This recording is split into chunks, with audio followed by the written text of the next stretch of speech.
in the residential, both single family and commercial multifamily space, there is a huge disconnect in supply and demand. The supply isn't there. The demand has gone up. Right now, in the single family space, there are the number of listings, the number of transactions are very low. In the multifamily, one of the metrics that we look at is the affordability gap, meaning the gap between the monthly mortgage payment and the monthly rent payment.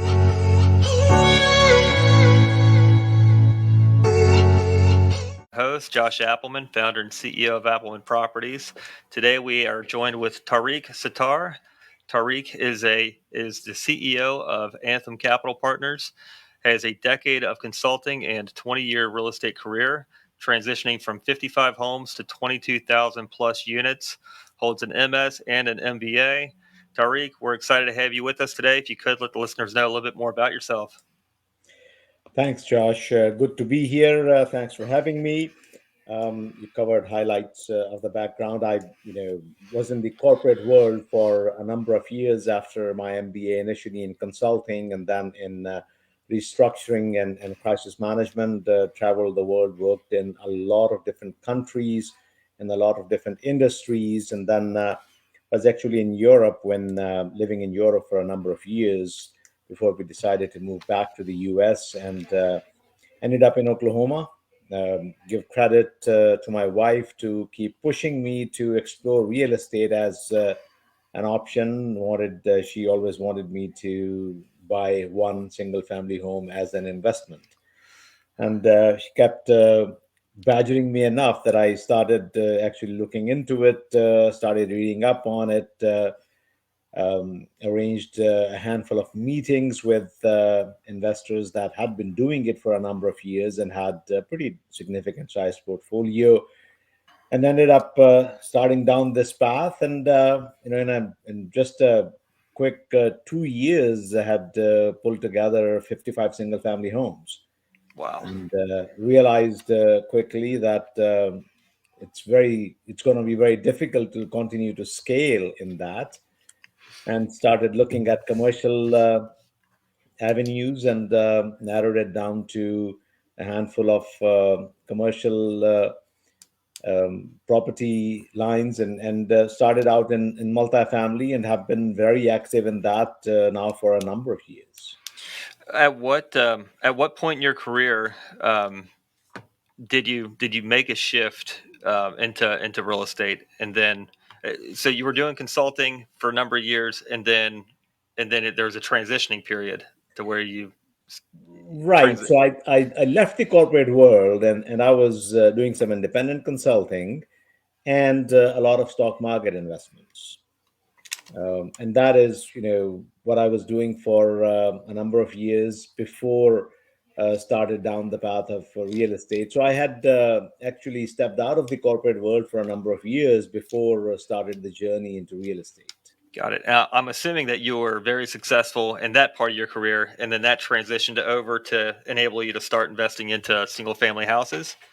Right. So what helped me, go pretty quickly at it was the fact that I had a decent amount of capital to start with. And the way I was going about it was, buying properties with cash, taking them through the rehab process, then handing them over to the property management company to find a tenant for them, and starting the refinancing process at that point. And my goal was to not have more than a few $1,000s per property invested of my own capital once I go through the refinancing. And across the 55 house portfolio, I had about $5,000 a home of my own capital invested. And I was able to do that only because I was, buying them with cash initially, and rehabbing them, and then taking them to the refinancing process. Yeah, and that's tough.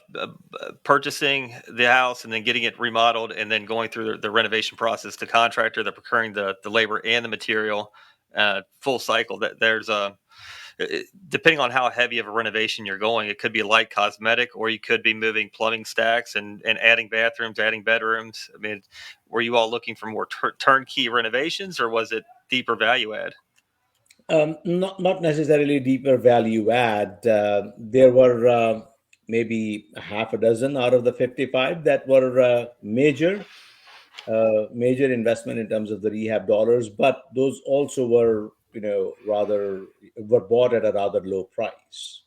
Got it. So that is how I was able to support that and make the numbers work. But most of these were maybe somewhere between 20 and 40% of the purchase price is what was Yeah. being put into them for rehab dollars. Yeah. Yeah. That's the golden rule. Buying right, make your money on the buy. And it's hard to find Right. those properties, but you got to be patient and willing to wait and pass up the others. Right. And you know the reason I started exploring other avenues was because it was getting tougher and tougher Yeah. to find a good deal. Um, we hear a lot of chatter and discussion about fix and flip, and a lot of people trying to do that. And of all the 55 homes that I bought, I assessed every single one of them as a flip opportunity, and there were three of them that really were good candidates for it, that I was able to really do a good amount of rehab and then turn around and sell them. None of the others were really good candidates for it. It is very difficult to find a good fix and flip kind of an opportunity as well. Yeah. Yeah. The right vintage, right area, right location to where you have home buyers versus renters. And there's a lot of factors. I get it. So we went from 55 houses to now we're exploring commercial. Can you tell us what that looked like, the introduction to commercial, and then how you came across your first property and the size? Right. So started looking at other avenues to scale up and grow at a faster pace, and started assessing, evaluating all the commercial real estate options. Um, Narrowed it down to multifamily, self storage, and senior housing were the three areas that I narrowed it down to, and then started digging further into those. Um, Narrowed it further down to just self storage and multifamily, and it just so happened that we started down the path of multifamily before self storage. I do a lot of passive investing as well, with other GPs and sponsors, and I have several investments in self storage facilities as well, but only as a passive. We have never syndicated or sponsored a self storage acquisition. I started out with just investing passively into a couple of multifamily acquisitions in the Dallas Fort Worth area. I live in Oklahoma City myself, just about a 3.5 hours drive north of Dallas.